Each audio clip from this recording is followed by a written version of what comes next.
What's up, Dillio coming to you again with another video. In this video, as you can already know by the title, it's the review of Jay-Z's 444 album review. Now obviously I can't play clips or anything because, you know, YouTube's policy real tight and all that good stuff, and there's no way I could put a clip of the cartoon or audio, but I definitely want to talk about it, and I think I'm going to split it up into two things. First I'm going to talk about really the vibe of the album and then content. Now the vibe of the album was pretty interesting because, you know, with a lot of album projects going out today, I think a lot of artists, including myself, may try to reach or try to, I guess, try to jump on what's really popular. And right now the whole trap thing is really popular, but in this aspect, sonically, you didn't really get a bunch of trap music. You didn't get him chanting or anything like that. And this album was unmistakably Jay-Z. Now, I'm not someone who follows Jay-Z throughout his whole career. There's a few hit songs that I know about by him, but I'm not someone who really listens to his music from day one to now. There's a few songs I like about him. I don't particularly hate him as an artist. He's not my favorite artist, but it was definitely a refreshing change of pace to hear something like that, which was predominantly hip-hop music.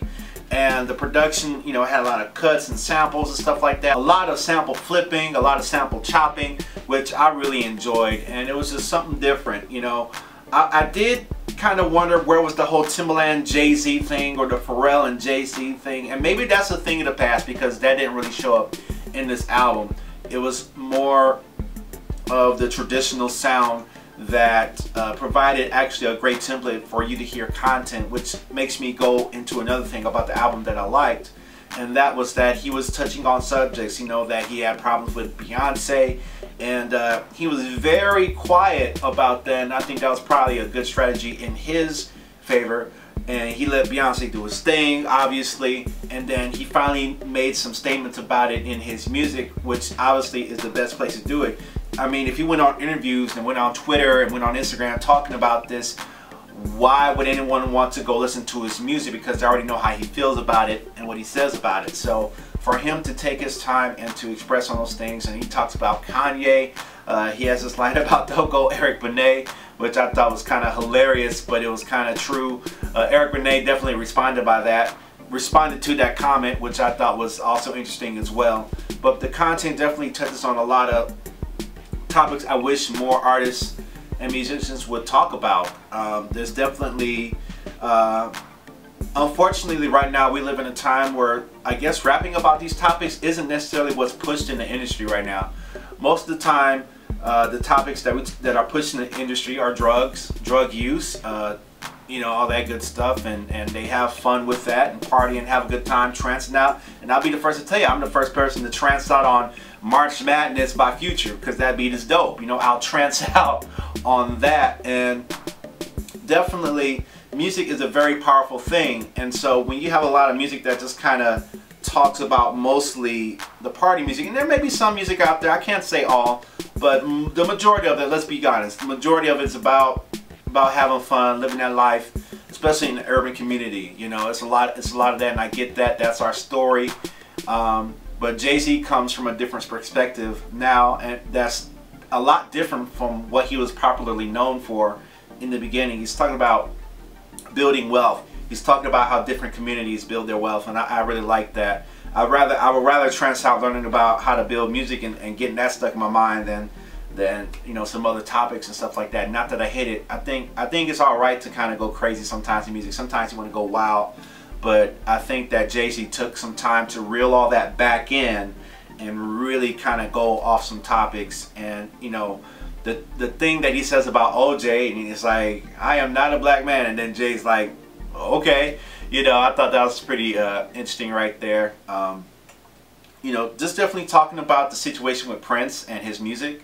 I thought that was a very interesting topic right there, because I believe he touches on the topic of putting his music with Tidal, and then I believe some of the executives of that state stopped that movement so it could be everywhere. And you know, you'll probably have to listen to the album for yourself to get a full, more direct representation of that, because this is just an abbreviated review. But you know, at the end of the day, I really like the fact that he, you know, finally came out with an album. And this time around, I wasn't so quick to be critical of him, and I wanted to kind of take some time and actually enjoy music. I think a lot of artists, especially if you're kind of going through some things that makes life kind of difficult, you're not being quite open to enjoy the music. We're just quick to criticize and kind of tear down and rip apart. And I wasn't in the mood to do that for this album like I've been with albums in the past. I wanted to listen to the content, find out what's going on, and you know, dissect it. And there's a lot of wordplay that was very interesting, and being able to listen to that and play it back. What did he say?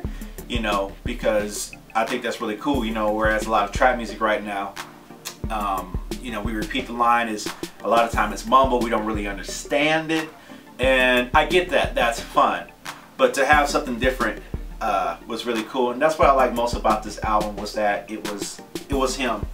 And a lot of artists, I believe, feel like they deal with challenges of figuring out what their individuality is, because if you worked hard on music, you want to, you know, you almost want an insurance policy on your creativity, meaning that you want to create music that people will like, that you know people like, because you saw someone bumping something like that sound in their car driving by, and you want that same approval. And sometimes it can be such a burden to know that you're making that mark, that it gets in the way of the creative process of your own, and as you're finding your own voice and your own sound. And you know, at the end of the day, I think it's important to find the people that vibe with you and your sound and what you're doing, instead of reaching out for everybody and say, please come here because I've catered to your taste and I've catered to your taste.